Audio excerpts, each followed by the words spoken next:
Eustace, I think, Rob Keegan. Yeah, yeah, very good. Yeah, I talked with Rob a few days ago about my project, and I really appreciated what he did and me connecting with you. So I'm excited about this. And are you you're on a sabbatical right now? Tell me about your project and tell me about what you're doing at BYU Idaho. Yeah, so I am uh, the director of the Presentation Practice Center on campus at BYU Idaho. I'm a full-time teacher as well. So I kind of do double duties. I teach public speaking and study and life skill classes. And so Cool. I've kind of found a niche there with the public speaking realm of things. And but the life skills stuff, I love teaching that because I get a lot of the incoming freshmen and I get to teach them how to take personal responsibility, self-management, Yeah, self-awareness, just some really good stuff. that's great. But And so you teach, you're in the communications department. So yeah. do you know Connor McFarland? Have you heard it? I know you have hundreds and hundreds and hundreds of students every semester, but Connor is my future son-in-law. Okay. And he lives here in Rexburg. His parents live here in Rexburg, but he's a communications major, but he kind of his specialty, and he has a business as well, but he does videography, and he just recently had a film that was featured at a film festival in Utah. Okay. And he and I know you get all kinds of characters that run through communications, but he's one of those characters. But we love him. He's awesome. So I'm gonna look him up real quick because he sounds very familiar, and I yeah, wonder he if I had him is last semester. yeah. McFarlane is what it is. Yeah, I'm curious now. Oh, hit the wrong thing.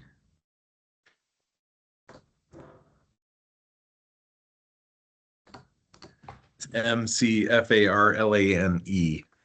Yeah, I swear I do because that sounds so familiar. Yeah. But sometimes I only get to know their first names because let's see, last name. Yeah, exactly.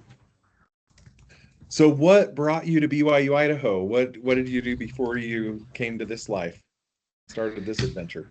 I was an economic development director in Iowa. Oh, And cool. What municipal? What city?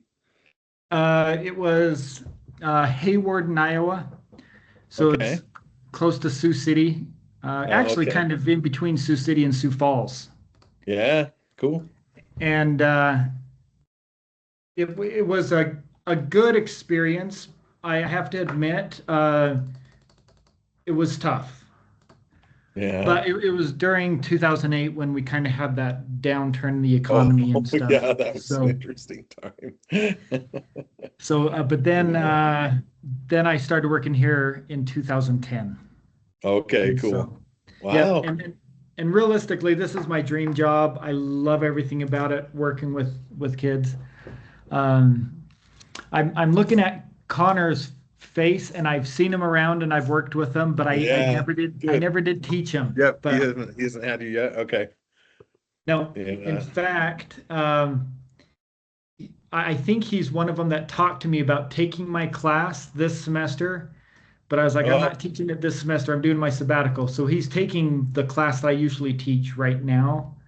And oh, so okay. I didn't get the pleasure, but I'm sure I will next semester a little bit more. That's cool. Well, good. And then tell me about your project. Okay. Well, I'm looking at the it factor of employability. And so, in a nutshell, I'm looking for traits, characteristics, skills that make students employable. Like, what is it that we're lacking teaching that we should be teaching them? And it's the it factor. I don't know what it is, but every employer that I've talked to there's something about it, and I'm trying to pinpoint what those are by asking questions, and I'm doing the Napoleon Hill approach. Do you know who that is? I'm not familiar with that. He wrote the book Seven Keys to Success, and what he did is he went and interviewed like Henry Ford, Roosevelt, like all these successful people in the industry, in athletics, in politics and stuff. And he came out with seven keys to success. And he just asked them the same questions over and over again. And he came out with seven keys to success. Stephen Covey did the same thing. Seven habits of highly effective people. And so I'm doing the same thing, but I'm kind of looking at employability. Let's get you into the right job and get you in the right field, and then let's get you promoted. So then, Yeah. I don't know, just trying to help them out that way. Right. And it's something that I'm finding is a very interesting subject because I'm finding some really cool things. Oh, that's neat. That'll be really valuable, I think, for the work that you're doing with your presentation, over your presentation program there, and as well as for the classes you're teaching life skills. I mean, that's great, very applicable. Yeah, and sure. such a huge initiative for the university. We had Greg and Stacy Roach over for dinner Monday night with their family, and he's in a different department, I think, at BYU Idaho, but they're very focused on job creation and employability, and so this sounds like this is very important. Yeah, it is, and it is kind of a focus of the university now. So I think that's why they gave me the funds to do this, is because not only do we want to be a good education, we want them to get good employment because of it. And so, and I'm looking at it because, yeah, I'm not saying one degree is better than the other, but there are probably some things that each student should have as they leave that's going to make them the best, ultimately, disciple of Jesus Christ that we can make them. So, yeah. So that's kind of where we're at on things, but I appreciate you talking with me and answering some questions. Yeah, no, we'll hit it. Hopefully I Okay. can contribute a little bit. Well, I think so, even if it's little bits of knowledge, because a lot of it, I'm going to interview 100 people, and there's going to be things that rise to the top and things that just, it's not quite a correlation there. That's great. All right. So as I ask you these questions, think about the best employee or coworker that you've had and kind of keep them in mind. And then also, if there are stories that might help portray like an idea that you have, I'd love to hear those too, because that will make it easy to do training later on. So, okay.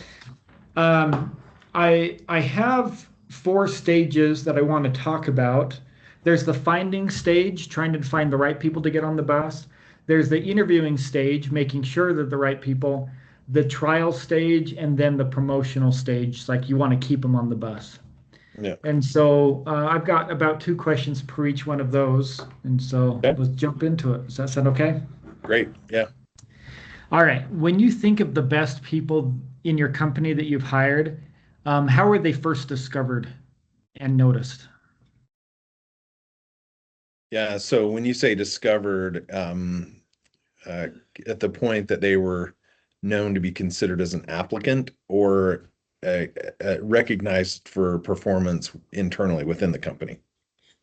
Mostly that there'd be somebody that you want to have in your company, They want to or hire. at least, Yeah. or at least that you'd want to entertain them to be in your company. Yeah. So we have kind of a filtering that really weeds out a lot of people, which is just the hire flicks. And we found that those that will take the initiative to do that, because it's not comfortable, are typically going to be a cultural fit, because we do a lot of virtual meetings with clients, especially, even though most of our team is on site and together.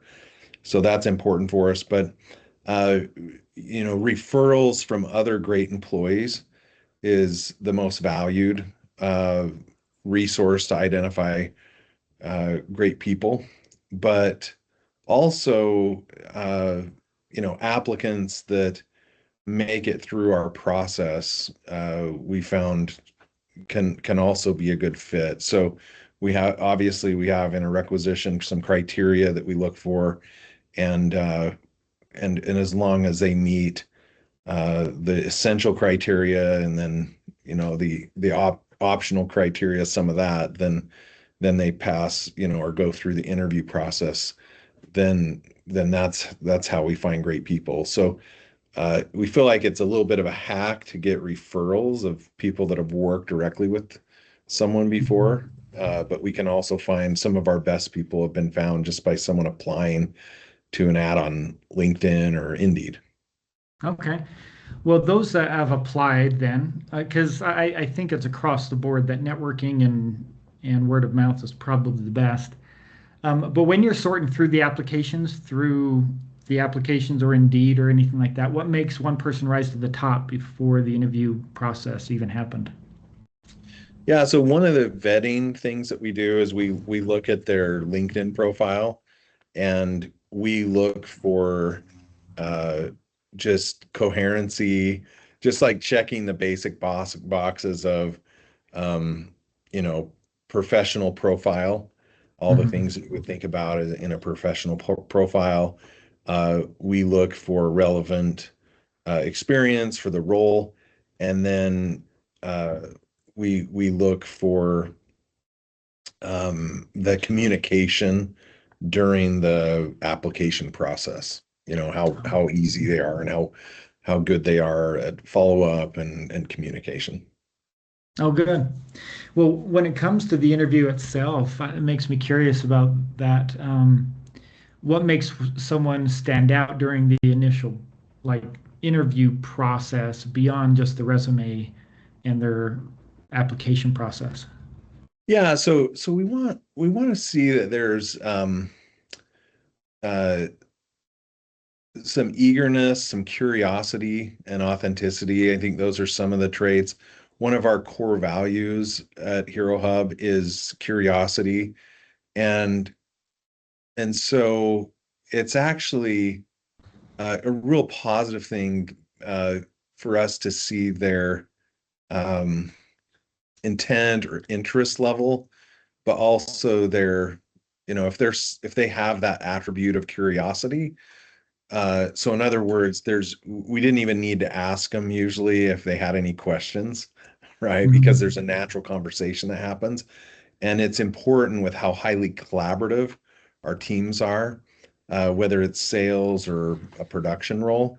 We're looking for someone that has those attributes. Um, their their confidence level makes a difference, uh, because we feel like that's sometimes uh, tied or parallel to just someone that takes initiative, someone that has self-discipline, and someone that, the fire in the belly is a way that I used to describe it. Yeah. Oh, I like that. Uh, are there any common reasons someone gets hired, even when there are multiple qualified candidates? Uh, yeah. So just, I mean, likability is a huge factor. So just someone that feels like they're going to be uh, a contributor in a way that they have, there's multiple candidates that have subject matter expertise. We believe they're smart and they have hard skills that they're going to bring with them and contribute. Then beyond that, it's just the likability and, are they going to be fun to work with? Would we look forward to working with them day to day? Oh, interesting. Are there any red flags or gaps that make you hesitate to hire someone even if they appear qualified on paper? Yeah, so when someone has, and we've had some kind of bad experiences with employees like this, where we saw these red flags before and then realized after, man, we kind of saw some of those and ignored them. But if someone is not trusting, like if there's suspicion instead of curiosity, or they feel like you feel like they have a hard time trusting, Mhm. uh, then then that's a red flag. Or if there's someone that's overly sensitive to title, and what the title's going to be, and um, we've had some overbearing leaders that have joined us that are just not fun to work with. And so Mhm. that's those are red flags that we're really sensitive to now. Well, then, yeah, because if you can catch those early on, then eliminate heartache later on, right? Oh yeah, absolutely. Yep. Huh. Well, I'm curious. After someone is hired, what qualities or behaviors help them become strong long-term fits for your company? Yeah, we like stretch assignments. So, not only just we're very performance oriented. So we do have a lot of flexibility for employees in terms of schedule flexibility, but just delivering reliability, we can count on them. So there's performance measures, there's adherence to the basic policies that we have is just something that isn't easy for everybody, but adherence to those policies and then taking self-initiative, and then over delivering without over complicating projects Hmm. is fun for us. And we love when employees can come in with new or different perspectives, but are also willing, when a decision's made, to buy in and move forward without getting feelings hurt. Someone that can disagree without being argumentative, Oh, uh, and someone, and collaborative in terms of contributing ideas, and being willing to take risks and fail, um, is also something that we love. So oh, that's awesome. That's neat. I kind of like the culture that you have there. That's really neat.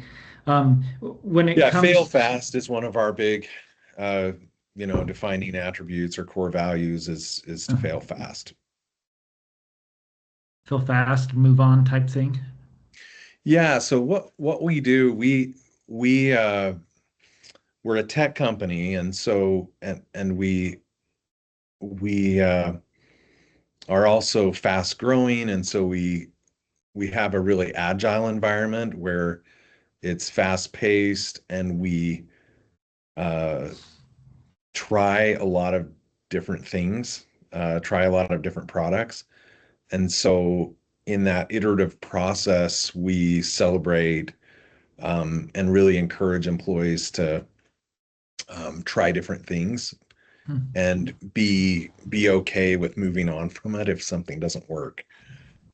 Not Yeah. getting And not fixated on. penalizing them for that. God, that's a good culture. I like that. I have to implement that here. Um, are there any skills or characteristics that separate employees who simply just perform their job from those that become strong candidates for promotion? Yeah, so having a leadership mindset in every role, um, which is to uh,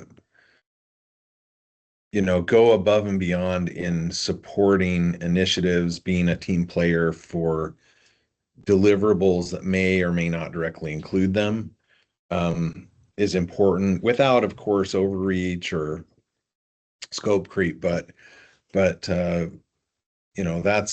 something that we really value. But and honestly, those things, like just being reliable and consistency at jobs well done, is Mhm. and just great attitude, energy, um, and commitment to a performance oriented culture like that. It doesn't take much to get promotions and raises. If if we have that kind of an individual. Oh, that's awesome.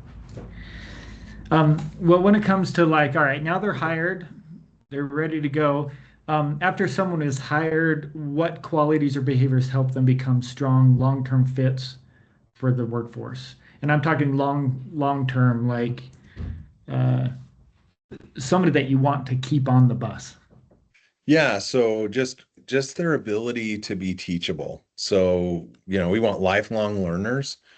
You may have skills that you brought with you, but we have an expectation that we're learning new skills, we're learning new technologies, we're adopting new technologies at a high pace.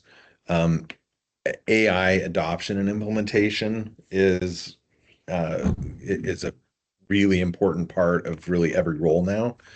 And Mhm. so the ability to adopt new things to change and to be to constant improvement, constant learning all goes together.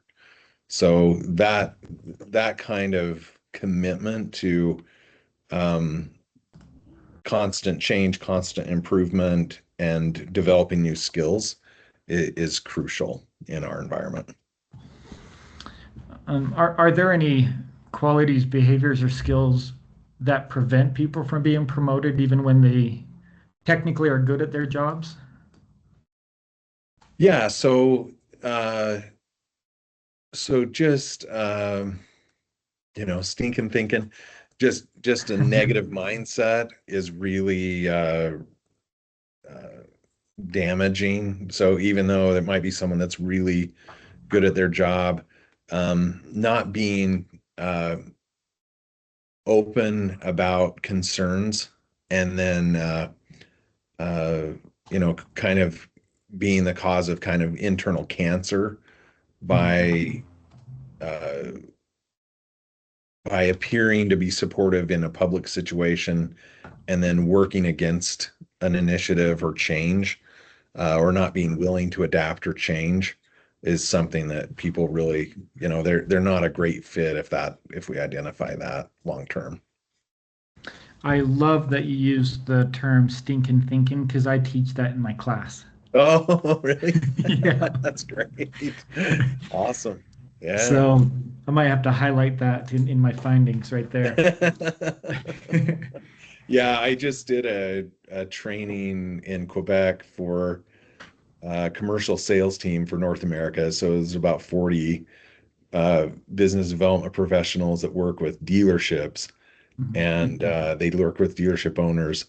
And we taught them how to help dealership owners develop a growth mindset and performance oriented mindset, and talked about 7 different ways that dealers have, that are evidence of stinking thinking. So that was part of that as well. Oh, I So love that. yeah, just I need to love it. have, if everyone could have the attitude of Gordon B. Hinckley, the world would be an amazing place. No, it would. Just that optimism, even when Yeah, things are down in the dumps, if we can just have that optimism, it yeah, would go a long yeah, ways. yeah. Gratitude, but still not wishful thinking, still being aware of the reality and risks and all that, mitigating risk and all those things. Well, I've just got two more questions for you. Um, when you think about the people who are most successful in your organization or your industry, what qualities, characteristics, or skills do they consistently demonstrate? What was the first part of that again? I'm sorry. When you think about the people who are most successful in your organization, Yeah. Really what gives them that uh the competitive edge, uh the wildly positive mindset, you would think that that just goes with someone that just kind of is a yes man, someone that just goes along with everything. But it's actually the opposite. The highest performers are the ones that have figured out how to be a challenger and challenge not only status quo, but provide varying perspectives and ideas and solutions without being argumentative. And that's not to say I'm not looking for devil's advocates that just want to try to constantly bring up an opposing point of view just to bring up an opposing point of view, but to really be thoughtful and when appropriate, challenge me or challenge status quo and bring solutions, have a solutions oriented mindset instead of just bringing the problem. Right. So that's something that feels kind of rare. It shouldn't be, but it feels rare. And when I have someone that's like that, that's constantly has that solutions oriented mindset and is identifying the problem, and coming with ideas for solutions that might be different than mine or others, that's really valuable. That we appreciate the intelligence put into action. Oh, that's awesome. Yeah, I can't tell you how important that is. That's probably, I tell my students, that's the foundation. You've got to start off right there with that mindset, because everything that we're going to deal with, time management, self-motivation, everything's going to fall down to that right there, Yeah, that mindset, right? yeah, Oh, yeah, man. yeah, that's great. Okay. Well, last question I've got for you. Now you got to think back a little bit, a couple years. If you're advising your 17-year-old self who wants to get hired, succeed, and eventually promoted, what would you tell yourself to develop first and why? Yeah, I mean that's really interesting because my son is 17, and and he and that coaching has happened as if he was me, right? Like I'm Right. living through him as Yeah. his dad, and I have three older daughters as well. But when he was 13 years old, he went and talked to the owner of Sled Shed and asked for a job. And Mhm. of course, it's illegal to hire someone that's 13, Yeah. almost 14. So he asked if he could be an apprentice and work for free. So he worked for free one whole summer. Uh-huh. And the next summer he got paid. He started getting paid when he turned 15. And then a year later, he became the sales manager. And he had older employees that reported to him Oh, because wow. he got good at mechanics, but he got good at sales. And one of the things that I talked to him about really early on was going in, you're going to go in and learn things. You're not getting paid a penny, but you got to figure out ways to add value. And so if you can't just be a warm body, even though you work for free, uh, you go in and you're going to learn how to do mechanics on bikes, which is going to be great for you. You're going to go get a lot of training that's free that doesn't cost you anything with Trek University and Burton training programs.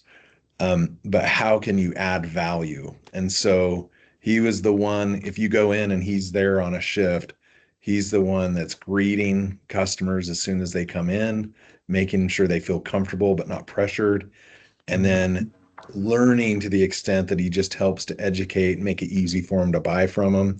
And he's figured out ways to improve their merchandising and improve their billing processes and how to make more profit on repair orders.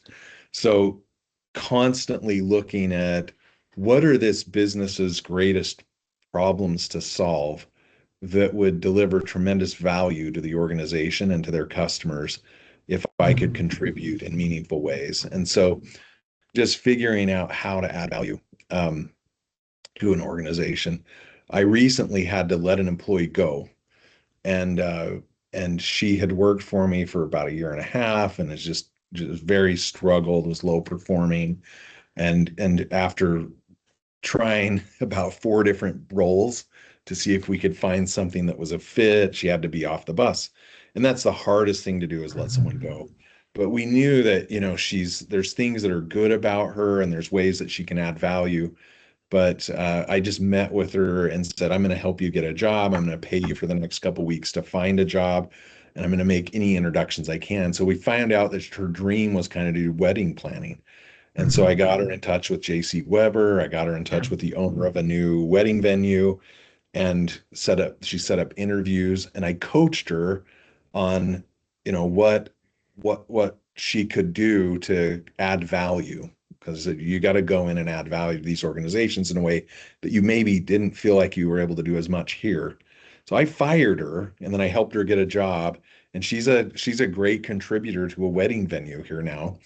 And what my advice to her was, ask in the interview, ask them what their biggest problem is, what keeps them up at night as a business owner, and then figure out a way that you can help them solve that problem.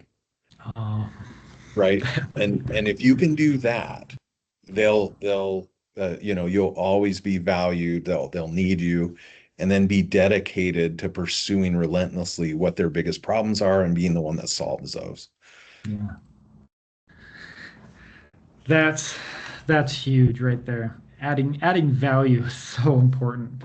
But and then it's kind of a buzzword, but it's just like what value, okay, Create value for the organization. Yeah. yeah.